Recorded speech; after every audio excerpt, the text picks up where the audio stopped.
దేశానికి ముంబై ఎలా ఆర్థిక రాజధానిగా ఉందో ఏపీకి విశాఖపట్నం అలా ఆర్థిక రాజధానిగా మేటి నగరంగా మారనుందని ముఖ్యమంత్రి చంద్రబాబు అన్నారు.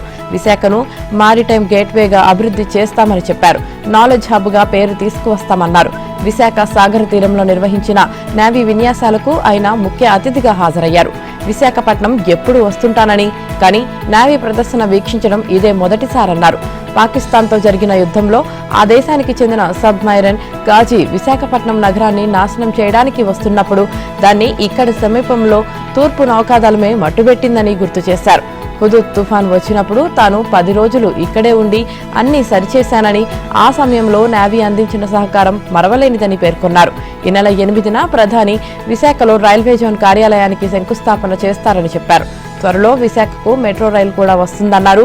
గోదావరి జలాలను పోలవరం ఎడమ కాలువ ద్వారా ఈ ఏడాదే అనకాపల్లి జిల్లాకు తీసుకువస్తామని, వచ్చే ఏడాది విశాఖపట్నం తెస్తామని ప్రకటించారు. తూర్పు నౌకాదళం chief vice admiral Rajesh Pendharkar మాట్లాడుతూ విశాఖ ప్రజలు నేవీ అభివృద్ధికి ఎంతగానో సహకరిస్తున్నారని, వారి కోసమే ఈ విన్యాసాలు నిర్వహించామని తెలిపారు. రాష్ట్ర ప్రభుత్వం కూడా నేవీకి ఎంతో సహకరిస్తుందని చెప్పారు. విశాఖ సాగర్ తీరాన తూర్పు నౌకాదళం ప్రదర్శించిన సాహస విన్యాసాలు అబ్బురపరిచాయి. ఆద్యంతం అద్భుతంగా సాగిన ప్రదర్శనలు చూపరుల కళ్ళు తిప్పుకోనివ్వకుండా చేశాయి. మైరన్ కమాండోలు ఆకాశం నుంచి 8000 అడుగుల ఎత్తు నుంచి పారాచూట్ సాయంతో దిగడం, తీరంలో యుద్ధ ట్యాంకులు మోహరించడం తదితర విన్యాసాలు ఆకట్టుకున్నాయి. వాస్తవానికి నేవీ డే సందర్భంగా డిసెంబర్ 4న ఈ విన్యాసాల ప్రదర్శన పూరీ తీరంలో రాష్ట్రపతి ఎదుట నిర్వహించారు. సినిమా టికెట్ల ధరల పెంపుతో కేవలం నిర్మాతలకు మాత్రమే కాకుండా ప్రభుత్వానికి కూడా ఆదాయం వస్తుందని ఉప ముఖ్యమంత్రి పవన్ కళ్యాణ్ తెలిపారు. ప్రతి టికెట్పై ప్రభుత్వానికి 18% జీఎస్టీ రూపంలో ఆదాయం సమకూరుతుందన్నారు. టికెట్ల ధర పెంపు డిమాండ్, సప్లై ఆధారంగా జరుగుతుందని తెలిపారు. బ్లాక్ టికెట్ల విక్రయాలను నిరోధించేందుకు కూడా ఇది దోహదపడుతుందన్నారు. గత ప్రభుత్వంలో తన సినిమా భీమ్లా నాయక్కు టికెట్లు పెంచకపోగా తగ్గించేశారని తెలిపారు. సినిమా హీరోలు వచ్చి నమస్కారాలు పెట్టాలని తాము కోరుకోబోమని, గతంలో ఎప్పుడూ ఏ ముఖ్యమంత్రి కూడా ఇలా చేయాలనుకోలేదన్నారు. కానీ గత ప్రభుత్వం మాత్రం తాను అభిమానించే చిరంజీవితో పాటు ప్రభాస్, మహేష్ బాబు వంటి హీరోలను రప్పించుకుందని అన్నారు. తాము మాత్రం అలా కోరుకోలేదని చెప్పారు. ఎక్కువ మంది హీరోలు కూటమికి సపోర్ట్ చేయలేదు. అయినా మేము సినిమా పరిశ్రమకు రాజకీయ రంగు పులము. మేము నిర్మాతలతో మాట్లాడతాం, వారిని గుర్తిస్తాం. టికెట్ ధరల పెంపు కోసం హీరోలు రావక్కర్లేదు. మేము అల్ప స్థాయి వ్యక్తులం కాదు అని పరోక్షంగా వైసీపీ హయాంలో అప్పటి సీఎం జగన్ చిత్ర పరిశ్రమకు చెందిన హీరోలతో వ్యవహరించిన తీరును డిప్యూటీ సీఎం తప్పుపట్టారు. తమకు సినిమా పరిశ్రమ మీద గౌరవం ఉందన్నారు పవన్ కళ్యాణ్. చంద్రబాబు 4వ సీఎంగా ఉన్నారని, ఆయన ఇప్పటి వరకు చిత్ర పరిశ్రమకు దోహదపడ్డారు తప్ప ఇబ్బంది పెట్టలేదని చెప్పారు. చిత్ర పరిశ్రమకు రాజకీయ రంగు పులమడం కూడా తమకు ఇష్టం లేదన్నారు. టికెట్ల పెంపు అంశంపై ప్రతిసారి తప్పుడు ప్రచారం జరుగుతుందని ఆవేదన వ్యక్తం చేశారు. ప్రభుత్వ విద్యా వ్యవస్థపై ప్రజల్లో నమ్మకం సన్నగిల్లిందని, విప్లవాత్మక మార్పులు తీసుకువచ్చి దానిపై ప్రజల్లో నమ్మకం పెంచుతామని మంత్రి నారా లోకేష్ అన్నారు. విజయవాడ పాయకాపురం ప్రభుత్వ జూనియర్ కళాశాలలో మధ్యాహ్న భోజన పథకాన్ని ప్రారంభించిన ఆయన విద్యార్థులతో మాట్లాడారు. పాయకాపురం ప్రభుత్వ కళాశాలలో నిర్వహించిన కార్యక్రమంలో పాల్గొన్నారు. కేజీ నుంచి పీజీ వరకు పాఠ్య ప్రణాళిక పునరుద్ధరణకు చర్యలు తీసుకుంటున్నామని చెప్పారు. విద్యా వ్యవస్థను రాజకీయాలకు దూరంగా ఉంచుతామని, అందుకే మధ్యాహ్న భోజన పథకానికి రాజకీయ నాయకుల పేర్లు కాకుండా డొక్కా సీతమ్మ పేరు పెట్టామని తెలిపారు. ఉద్యోగాలు అడిగేవారిగా కాకుండా ఉద్యోగాలు ఇచ్చే స్థాయికి విద్యార్థులు ఎదగాలని ఆకాంక్షించారు. ఆ దిశగా ప్రభుత్వం ప్రణాళికలు రూపొందిస్తుందని చెప్పారు. రాష్ట్రానికి పెద్ద ఎత్తున పెట్టుబడులు తీసుకువచ్చి 20 లక్షల ఉద్యోగాల కల్పన లక్ష్యంగా పనిచేస్తున్నామని పేర్కొన్నారు. యాప్లు, పని ఒత్తిళ్లు లేకుండా టీచర్లను విద్యాబోధనకు మాత్రమే పరిమితం చేస్తామని మంత్రి హామీ ఇచ్చారు. ర్యాంకులు కార్పొరేట్ కళాశాలకే పరిమితం కాదని, ఇకపై ప్రభుత్వ కళాశాల విద్యార్థులు కూడా ర్యాంకులు సాధిస్తారని, అందుకోసం ప్రభుత్వం నుంచి అన్ని సౌకర్యాలు అందిస్తామని లోకేష్ భరోసా ఇచ్చారు. మాదక ద్రవ్యాల నియంత్రణకు ప్రభుత్వం కఠిన చర్యలు తీసుకుంటోందన్నారు. డ్రగ్స్ నియంత్రణకు ప్రత్యేకంగా ఈగల్ టాస్క్ ఫోర్స్ ప్రారంభమైందని, డ్రగ్స్ వద్దు బ్రో అంటూ ప్రత్యేక ప్రచార కార్యక్రమాన్ని కూడా త్వరలో చేపట్టనున్నట్లు తెలిపారు. గంజాయి వంటి మత్తు పదార్థాలకు దూరంగా ఉండి భవిష్యత్తుకు బంగారు బాటలు వేసుకోవాలని విద్యార్థులకు లోకేష్ సూచించారు. టీడీపీ ఒక్కసారి మాత్రమే గెలిచిన మంగళగిరి నియోజకవర్గాన్ని ఎంచుకొని ఒకసారి ఓటమి పాలైనా పట్టు వదలకుండా అక్కడ రికార్డు స్థాయి మెజారిటీతో గెలిచి చూపించానని చెప్పారు. జీవితాన్ని ఓ పరీక్షగా భావించి శ్రమించి ఉన్నత విజయాలు అందుకోవాలే తప్ప ఒకసారి పరీక్ష తప్పినంత మాత్రాన ఆత్మహత్యలు చేసుకోవడం సరికాదని విద్యార్థులకు హితవు పలికారు. విద్యార్థులు చెప్పిన వెంటనే లోకేష్ వారి కోసం అక్కడ సీసీ కెమెరాలను ఏర్పాటు చేశారు. ఈ నెల 8వ తేదీన విశాఖకు రానున్న ప్రధాని నరేంద్ర మోదీ 3 గంటల పాటు వేర్వేరు కార్యక్రమాల్లో పాల్గొననున్నారు. ఆ రోజు ఆయన ఢిల్లీ నుంచి బయలుదేరి సాయంత్రం 4:15 విశాఖపట్నంలోని INS డేగాలో దిగుతారు. ఈ సందర్భంగా ప్రధానికి గవర్నర్, ముఖ్యమంత్రి, ఇతర ప్రముఖులు స్వాగతం పలుకుతారు. అనంతరం నేవీ నుంచి గౌరవ వందనం స్వీకరిస్తారు. ఆ తర్వాత అక్కడి నుంచి రోడ్డు మార్గాన 4:45 బయలుదేరి జాతీయ రహదారిలో తాటిచెట్లపాలెం జంక్షన్, సంపత్ వినాయక్ గుడి, దత్తా ఐలాండ్ మీదుగా AU ఎకనామిక్స్ విభాగం ఎదురుగా ఉన్న వెంకటాద్రి వంటిల్లు వరకు కాన్వాయ్లో వస్తారు. అక్కడి నుంచి ఓపెన్ టాప్ వాహనంపైకి ఎక్కి 3 టౌన్ జంక్షన్ మీదుగా AU ఇంజనీరింగ్ కళాశాల మైదానంలో జరిగే బహిరంగ సభా వేదిక వద్దకు చేరుకుంటారు. ఓపెన్ టాప్ వాహనంపై ప్రధానితో పాటు ముఖ్యమంత్రి చంద్రబాబు నాయుడు, డిప్యూటీ ముఖ్యమంత్రి K. పవన్ కళ్యాణ్, పలువురు కేంద్ర మంత్రులు ఉంటారు. సాయంత్రం 5:30 నుంచి 6:30 వరకు ప్రధాని సభా ప్రాంగణంలో ఉంటారు. పలు ప్రాజెక్టులకు శంకుస్థాపనలు, ప్రారంభోత్సవాలు చేస్తారు. బహిరంగ సభలో తొలుత గవర్నర్, సీఎం, డిప్యూటీ సీఎం ప్రసంగాల తర్వాత ప్రధాని ప్రజలను ఉద్దేశించి మాట్లాడతారు. సాయంత్రం 6:30 సభ ముగిసిన తర్వాత తిరిగి రోడ్డు మార్గాన ఎయిర్పోర్ట్కు చేరుకొని 7 గంటలకు ఢిల్లీ బయలుదేరి వెళ్తారు. ప్రధాని పర్యటన ఏర్పాట్లను జిల్లా collector Harinder Prasad, joint collector Ashok Kumar పర్యవేక్షిస్తున్నారు. గుంటూరు నగరపాలక సంస్థ సాధారణ సమావేశంలో కమిషనర్ పులి శ్రీనివాసులకు అవమానం జరిగింది. మేయర్ మనోహర్ నాయుడు అధ్యక్షతన నిన్న కౌన్సిల్ సమావేశం జరుగుతుండగా కమిషనర్ ఉద్యోగులపై వైసీపీకి చెందిన డిప్యూటీ మేయర్ వనమ బాల వజ్రబాబు అనుచిత వ్యాఖ్యలు చేశారు. ఏం తమాషా చేస్తున్నారా? ఏమనుకుంటున్నారు? బాధ్యత లేకుండా ఇష్టారాజ్యంగా వ్యవహరిస్తున్నారు అంటూ కమిషనర్ ఉద్యోగులపై ఆగ్రహం వ్యక్తం చేశారు. అజెండాలోని అంశాలపై చర్చిస్తున్న క్రమంలో ఫిక్స్డ్ డిపాజిట్ల డ్రా విషయంపై కమిషనర్ సమాధానం చెప్తుండగా డైమండ్ బాబు జోక్యం చేసుకున్నారు. ఎవరు ఈ సమాధానం రాసింది అని ఏకవచనంతో సంబోధించగా కమిషనర్ తీవ్రంగా స్పందించారు. సభకు అందజేసిన ప్రతి కాపీ విభాగాధిపతుల నుంచి తెప్పించుకొని సిద్ధం చేశాను. ఏదైనా ఉంటే నాతో మాట్లాడండి అని కమిషనర్ తెలిపారు. ఈ సమాధానం ముందే చెప్పి ఉండాలని డైమండ్ బాబు అనడంతో అడిగిన ప్రతి ప్రశ్నకు సమాధానం చెప్పేందుకు సిద్ధంగా ఉన్నాం. మీరు నోటి దురుసుగా మాట్లాడొద్దు, ఇష్టారాజ్యంగా వ్యవహరించొద్దని కమిషనర్ అన్నారు. దీనిపై స్పందించిన డైమండ్ బాబు ఏం తమాషాగా ఉందా, అధికారులు తమాషాలు చేస్తున్నారు అంటూ మండిపడ్డారు. దీంతో తాము సమావేశంలో ఉండలేమని, ఈ విధంగా మాట్లాడితే సమాధానం చెప్పలేమంటూ కమిషనర్ మేయర్కు విన్నవించి బయటకు వచ్చేశారు. కమిషనర్ను అవమానించడంతో ఉద్యోగులంతా నల్ల బ్యాడ్జీలు ధరించి కమిషనర్ ఛాంబర్ నుంచి కౌన్సిల్ హాల్ వరకు ర్యాలీ నిర్వహించి ధర్నా చేశారు. టీడీపీ కార్పొరేటర్, వైసీపీ నాయకులు కౌన్సిల్ సమావేశంలో వ్యవహరించిన తీరును బాలాజీ తప్పుబట్టారు. టీడీపీ, జనసేన కార్పొరేటర్లు బాయ్కాట్ చేసి సభ నుంచి వెళ్లిపోయారు. దీంతో మేయర్ సమావేశాన్ని వాయిదా వేస్తూ తీర్మానం చేశారు. యువత వ్యవసాయ రంగంపై మొగ్గు చూపేలా ప్రోత్సహించాల్సిన అవసరం ఉందని, వారికి అన్ని విధాలుగా ప్రోత్సాహం అందేలా చూస్తామని వ్యవసాయ శాఖ మంత్రి కింజారపు అచ్చెన్నాయుడు అన్నారు. గుంటూరు జిల్లా చేబ్రోలు మండలం వడ్లమూడి విజ్ఞాన్ యూనివర్సిటీ, రైతు నేస్తం ఫౌండేషన్ల సంయుక్త ఆధ్వర్యంలో అభ్యుదయ రైతులకు పురస్కారాలు అందజేశారు. ఈ సందర్భంగా ఏర్పాటు చేసిన కార్యక్రమంలో ఆంధ్రప్రదేశ్, తెలంగాణ రాష్ట్రాల నుంచి 250 మంది అభ్యుదయ రైతు దంపతులను సన్మానించి పురస్కారాలు అందజేశారు. తక్కువ పెట్టుబడితో ఎక్కువ లాభాలు వచ్చే విధంగా రైతులను ప్రభుత్వాలు ప్రోత్సహించాలన్నారు. డ్రోన్ టెక్నాలజీ అందుబాటులోకి రావడం వలన వ్యవసాయం బాగా అభివృద్ధి చెందిందని, చీడపీడలకు డ్రోన్ టెక్నాలజీతో మందులు పిచికారీ చేయవచ్చన్నారు. వ్యవసాయ రంగంలో సరికొత్త టెక్నాలజీ రావాల్సిన అవసరం ఉందని విజ్ఞాన్ విద్యా సంస్థల చైర్మన్ డాక్టర్ లావు రత్తయ్య అన్నారు. సేంద్రియ వ్యవసాయాన్ని దేశంలోని అందరూ ఒకేసారి కాకుండా మెల్లమెల్లగా విస్తీరాన్ని పెంచుకుంటూ పోవాలని హితవు పలికారు. విజ్ఞాన్ విద్యా సంస్థల వైస్ చైర్మన్ లావు శ్రీకృష్ణదేవరాయలు మాట్లాడుతూ ఆదర్శ రైతులను సన్మానించడంతో పాటు వారి ఆలోచనల గురించి తెలుసుకునేందుకు ఇది మంచి కార్యక్రమం అన్నారు. రైతు నేస్తం ఫౌండేషన్ చైర్మన్ ఎడ్లపల్లి వెంకటేశ్వరరావు ప్రసంగిస్తూ వ్యవసాయంలో నూతన ఆవిష్కరణలు రావాలని అన్నారు. వ్యవసాయానికి సంబంధించిన సమస్యలను గుర్తించి ప్రభుత్వం లేదా సంబంధిత అధికారులతో చర్చించి రైతులకు సహాయం చేయడానికి సిద్ధంగా ఉన్నామన్నారు. జగన్ కూటమి ప్రభుత్వంపై నిందలు మోపేందుకు ఆతృత పడవద్దు, కాస్త విశ్రాంతి తీసుకోవాలని ఆర్థిక మంత్రి పయ్యావుల కేశవ్ అన్నారు. ఎక్స్లో జగన్ చేసిన ప్రతి కామెంట్కు మంత్రి పయ్యావుల కేశవ్ కౌంటర్ ఇచ్చారు. అధికారంలో ఉండగా హామీలు గాలికి వదిలేసిన జగన్ ఇప్పుడు మా ప్రభుత్వం ఇచ్చిన హామీల అమలు గురించి మాట్లాడటం హాస్యాస్పదంగా ఉంది. అధికారంలో ఉన్నప్పుడు మద్యపాన నిషేధం, సిపిఎస్ రద్దు వంటివి వైసీపీ ప్రభుత్వం చేసిందా? అధికారంలోకి వచ్చి 6 నెలలు కూడా కాలేదు. ప్రభుత్వాన్ని గాడిన పెట్టే ప్రయత్నం చేస్తున్నాం. హామీల గురించి జగన్ మాట్లాడటం చూస్తే ప్రజలు విశ్వసించే పరిస్థితి లేదు. జగన్ నీ రాజకీయ అస్తిత్వం కోసం చౌకబారు విమర్శలు చేయవద్దు అన్నారు. డబ్బులు ఇచ్చేస్తే వారి బతుకులు బాగుపడతాయని అనుకోవద్దు.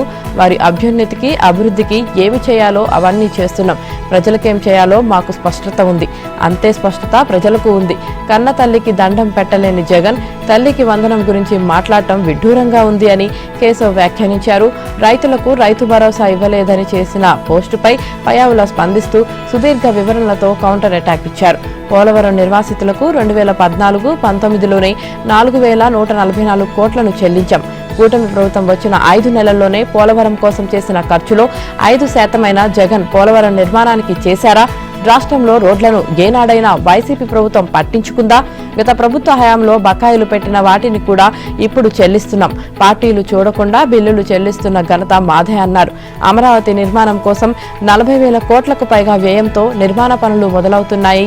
అధికారంలో ఉన్నప్పుడు అమరావతిని జగన్ ఎంతగా విధ్వంసం చేశారో అధికారంలోకి వచ్చాక కూటమి ప్రభుత్వం ఏం చేస్తుందో ప్రజలకు తెలుసు అని పయ్యావుల స్పష్టం చేశారు.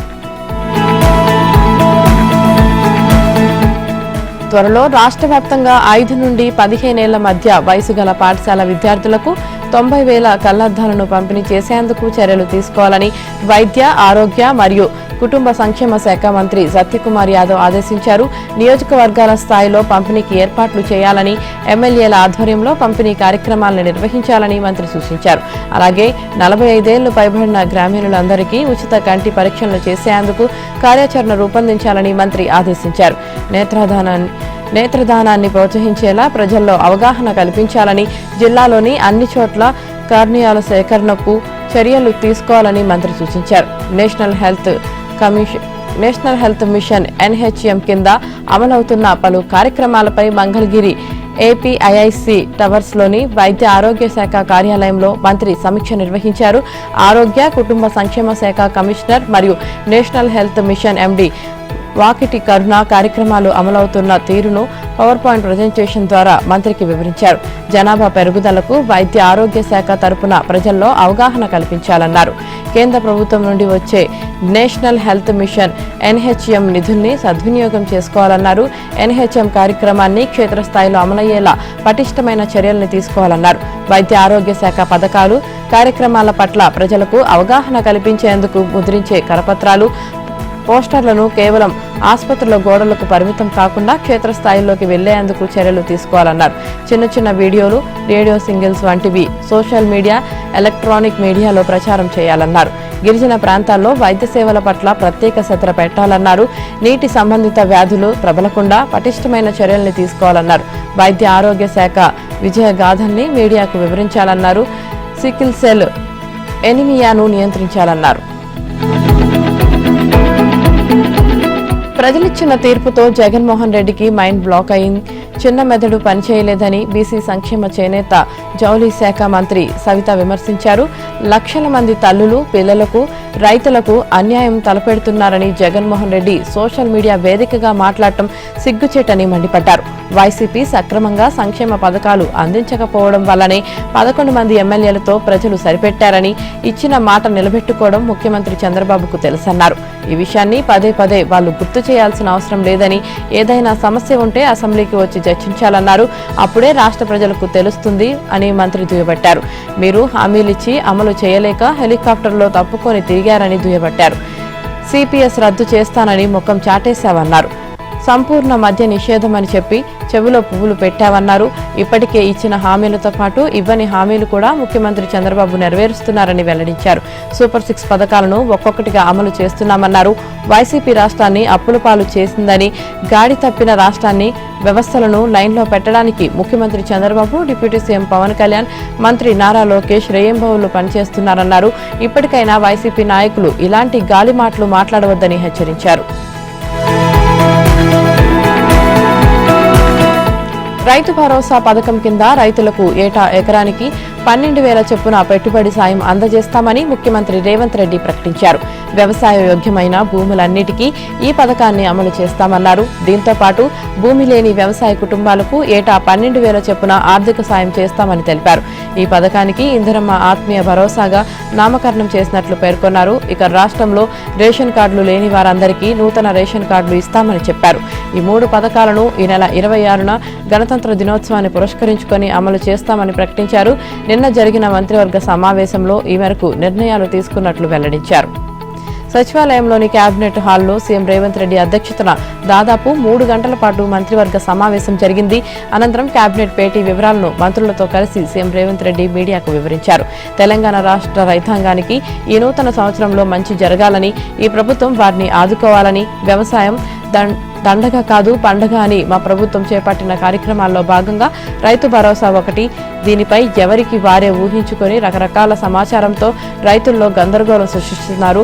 ఆ గందరగోళాన్ని దూరం చేస్తూ రైతులకు ఒక శుభవార్త వినిపించాలని నిర్ణయించాం. రైతు భరోసా పథకం కింద వ్యవసాయ యోగ్యమైన భూములన్నిటికీ పెట్టుబడి సాయం అందజేస్తాం. గత ప్రభుత్వం రైతు బంధు కింద ఏటా 10,000 ఇస్తే మా ప్రభుత్వం ప్రజాపాలనలో ఏడాదికి 12,000 ఇవ్వాలని నిర్ణయించింది అని సీఎం రేవంత్ వివరించారు. తండాలు, గూడెలు, మారుమూల పల్లెల్లో ఉంటూ వ్యవసాయ పనులు చేసుకుని జీవించే భూమి లేని కుటుంబాలకు ఏడాదికి 12,000 చొప్పున సాయం చేయాలని నిర్ణయించినట్లు ముఖ్యమంత్రి తెలిపారు. ఈ పథకానికి ఇందిరమ్మ ఆత్మీయ భరోసాగా నామకరణం చేసినట్లు చెప్పారు. రేషన్ కార్డులు లేని వారందరికీ నూతన కార్డులు ఇవ్వాలని మంత్రివర్గ సమావేశం నిర్ణయించినట్లు తెలిపారు. ఈ పథకాలన్నీ ఈ నెల 26 నుంచి ప్రారంభిస్తామని పేర్కొన్నారు.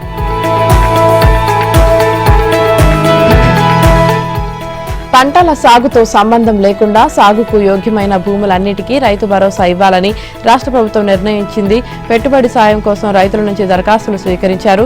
రాష్ట్రంలో సాగు యోగ్యమైన భూములు ఎన్ని ఉన్నాయో అన్నిటికీ రైతు భరోసా ఇచ్చేందుకు ప్రభుత్వం సన్నద్ధమైంది. సాగు భూములు ఎన్ని ఎకరాలు అనేది తేల్చేందుకు వ్యవసాయ, రెవెన్యూ శాఖల సమన్వయంతో 10 రోజుల్లో సర్వే పూర్తి చేయాలని నిర్ణయించారు. రైతు భరోసాపై చర్చ సందర్భంగా గతంలో రైతు బంధు కింద 1.53 కోట్ల ఎకరాలకు సాయం అందిందని, అందుకు అయిన ఖర్చు 7,665 కోట్లు అని లెక్క తేలింది. ప్రస్తుతం కొండలు, గుట్టలు, లేఅవుట్లు, సాగునీటి ప్రాజెక్టుల కోసం సేకరించిన భూములను తొలగించి రైతు భరోసా ఇవ్వాలని నిర్ణయించారు. ఇలాంటి భూములు 10% ఉంటాయని ప్రభుత్వం అంచనా. ఇవి పోను సాగు భూములు సుమారు 1.38 కోట్ల ఎకరాలు ఉంటాయని, ఇందుకు రైతు భరోసా కింద సుమారు 8,300 కోట్లు అవసరపడతాయని శనివారం జరిగిన మంత్రి మండలి సమావేశంలో అంచనా వేశారు. ఈ మొత్తాన్ని జనవరి 26 నుంచి దశల వారీగా రైతుల ఖాతాల్లో వేయనున్నారు. ఐటీ, ప్రభుత్వ ఉద్యోగులకు మినహాయింపు అనేది లేకుండా సాగులో ఉన్న అన్ని భూములకు పథకాన్ని వర్తింపజేయాలని ప్రభుత్వం నిర్ణయించింది. రైతు కూలీల విషయంపైన మంత్రి మండలిలో చర్చ జరిగింది. ఉపాధి హామీ పథకం కింద నమోదు చేసుకున్న భూమి లేని కూలీలందరినీ ఈ పథకానికి అర్హులుగా గుర్తించాలని, ఇలాంటి వారు రాష్ట్రంలో 10 నుంచి 12 లక్షల మంది ఉంటారని అంచనా వేశారు. వీరికి ఒక విడతలో 6,000 చొప్పున, 2 విడతల్లో ఏడాదికి 12,000 ఇవ్వనున్నారు. మరోవైపు రేషన్ ద్వారా సన్నబియ్యం ఇవ్వడాన్ని త్వరలోనే అమలు తీసుకువచ్చే అంశంపైన చర్చ జరిగినట్లు తెలిసింది. ఫిబ్రవరి లేదా మార్చిలో ఈ సన్నబియ్యం ఇవ్వడం ప్రారంభించాలని నిర్ణయించారు. తెలుగు రాష్ట్రాల్లో ఇంజనీరింగ్, మెడిసిన్ తదితర కోర్సులను పూర్తిగా తెలుగు మాధ్యమంలో బోధించేందుకు పెద్ద ఎత్తున కృషి జరగాలని కేంద్ర మంత్రి కిషన్ రెడ్డి అభిలాషించారు. శాస్త్ర, సాంకేతిక రంగాలకు సంబంధించిన పదకోశాలు తెలుగులో మరిన్ని రావాల్సిన అవసరం ఉందని చెప్పారు. ఆంగ్లం మోజులో పడి తెలుగును నిర్లక్ష్యం చేయడం భావ్యం కాదన్నారు. తెలుగు మీడియంలో చదివితే ఉద్యోగాలు రావన్న అపోహను వీడాలన్నారు.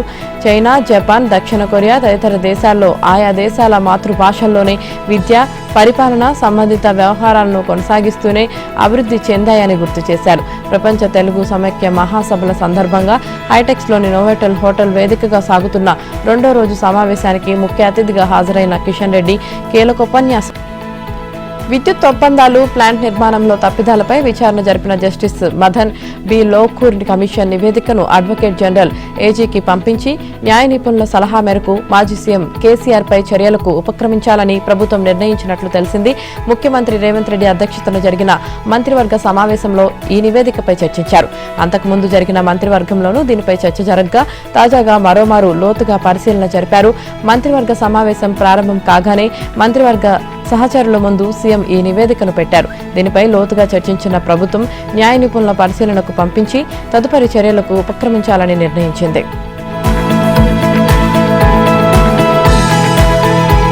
ఆంధ్రప్రదేశ్లో నిర్మిస్తున్న పోలవరం ప్రాజెక్టు బ్యాక్ వాటర్తో తెలంగాణలో ఏర్పడే ముప్పై ఐఐటి హైదరాబాద్తో అధ్యయనం చేయించాలని ముఖ్యమంత్రి రేవంత్ రెడ్డి అధికారులను ఆదేశించారు.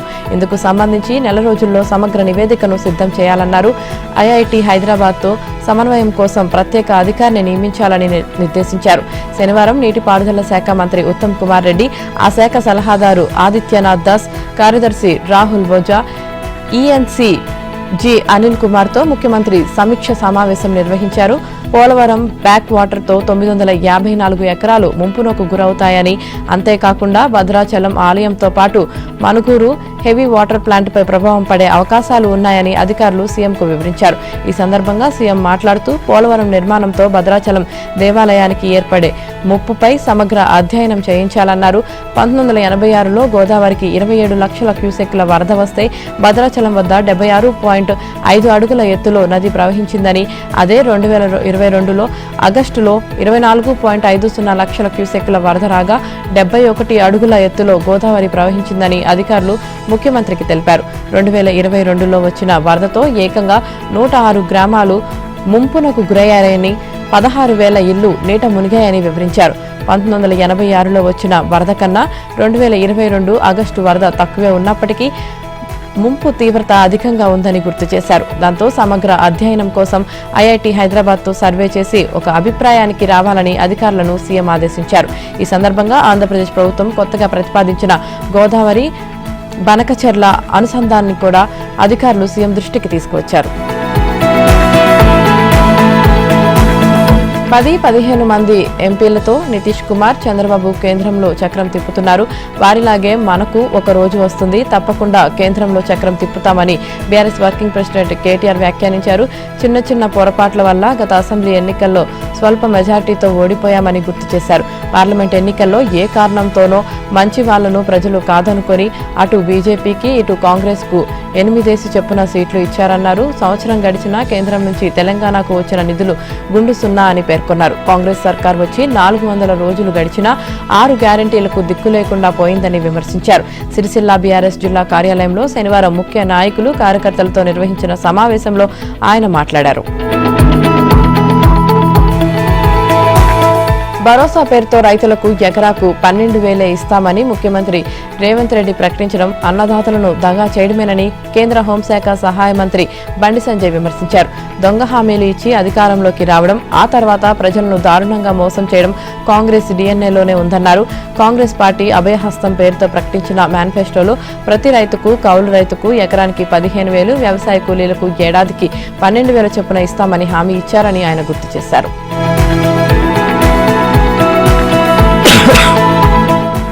రైతు బంధు కింద ఇచ్చే పెట్టుబడి సాయాన్ని పెంచుతామని, రైతు భరోసా కింద ఏటా ఎకరానికి 15,000 ఇస్తామని ఆశలు పెట్టి కాంగ్రెస్ అధికారంలోకి వచ్చింది.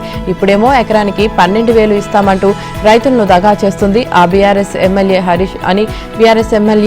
హరీష్ రావు మండిపడ్డారు. కేబినెట్ సమావేశం ద్వారా ఈ సర్కార్ రైతుల ఆశలను అడియాసలు చేసిందని ధ్వజమెత్తారు.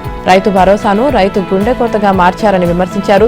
ప్రతి సీజన్లో ఎకరాకి 7,500 ఇస్తామని చెప్పి ఇప్పుడేమో 6,000కు కుదించారని, కాంగ్రెస్ మోసపూరిత వైఖరికి ఇది పరాకాష్ట అని ధ్వజమెత్తారు. మోసానికి పర్యాయ పదం రేవంత్ రెడ్డి అనేది అని బయటపడిందన్నారు. భూమి కలిగిన రైతులకే కాదు, కౌలు రైతులకు సైతం 2 సీజన్లకు కలిపి 15,000 పెట్టుబడి సాయం అందిస్తామని ప్రమాణం చేశారని, కేబినెట్లో ఆ విషయాన్నే ప్రస్తావించలేదన్నారు. కౌలు రైతుల గుండెలపై గుద్దారని వ్యాఖ్యానించారు. వానాకాలంలో ఎగ్గొట్టిన రైతు భరోసాను కూడా యాసంగితో కలిపి 15,000 చొప్పున చెల్లించాలని డిమాండ్ చేశారు. కాగా రైతులను కాంగ్రెస్ సర్కార్ మోసం చేసిందని, ఇది వంచన ప్రభుత్వమని మాజీ మంత్రి, ఎమ్మెల్యే వేముల ప్రశాంత్ రెడ్డి అన్నారు. వసతి గృహం వాష్రూమ్ కు వెళ్లిన బాలిక అక్కడ కెమెరా ఆన్ చేసి ఉన్న సెల్ ఫోన్ కనిపించడంతో దిగ్భ్రాంతికి గురైంది. ఆ వ్యక్తి ఎవరో గుర్తించి పోలీసులకు పట్టిస్తారనే ఆశతో తండ్రి వయసున్న ప్రిన్సిపల్ కు ఫిర్యాదు చేసింది. ఆ ప్రిన్సిపల్ మాత్రం ఆ ఫోన్ ను తీసుకుని తన దగ్గరే అట్టిపెట్టుకుని ఏమీ జరగనట్టుగా ఉండిపోయాడు. ఫిర్యాదు చేసి 2 గంటలైనా పోలీసులకు ప్రిన్సిపల్ సమాచారం ఇవ్వకపోవడంతో అప్పటికే ఘటనపై కలకలం రేగడంతో కళాశాల విద్యార్థులంతా ప్రిన్సిపల్ గది ఎదుట బైఠాయించారు. పాలమూరు పాలిటెక్నిక్ కళాశాలలో నిన్న ఈ దారుణం వెలుగు చూసింది. ఏబీవీపీ నాయకులు పెద్ద సంఖ్యలో అక్కడికి చేరుకుని విద్యార్థులకు మద్దతుగా ధర్నా నిర్వహించారు.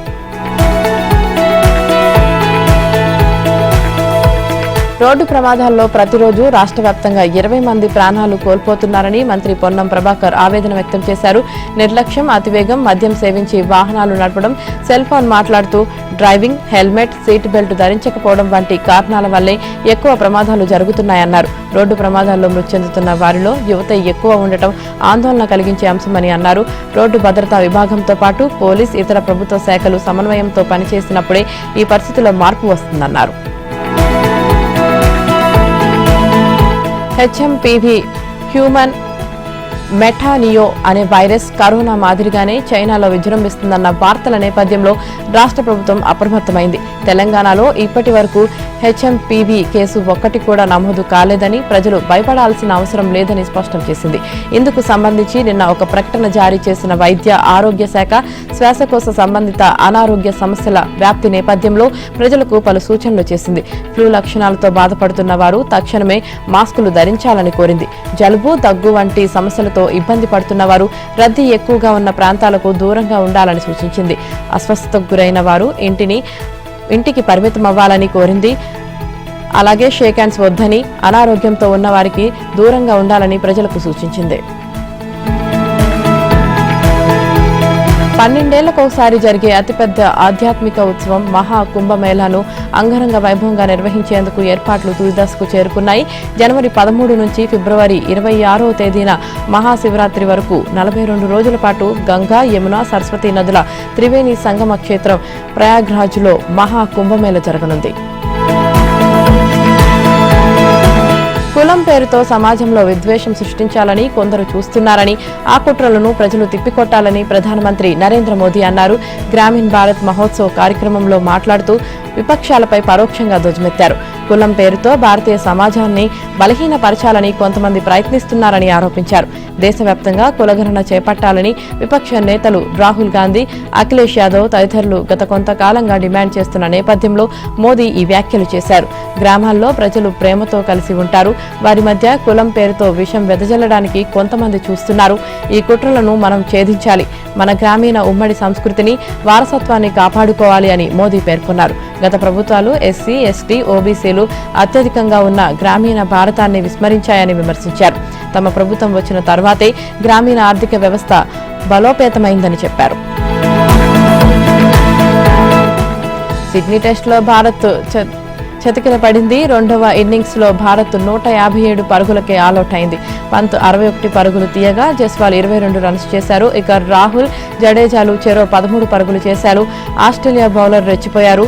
బోలాండ్ ఏకంగా 6 వికెట్లు తీశారు. కమిన్స్ 3, వెబ్స్టర్ కు 1 వికెట్ తీశారు. భారత్ తొలి ఇన్నింగ్స్ 185 కాగా ఆస్ట్రేలియా మొదటి ఇన్నింగ్స్ 181 పరుగులు చేశాయి.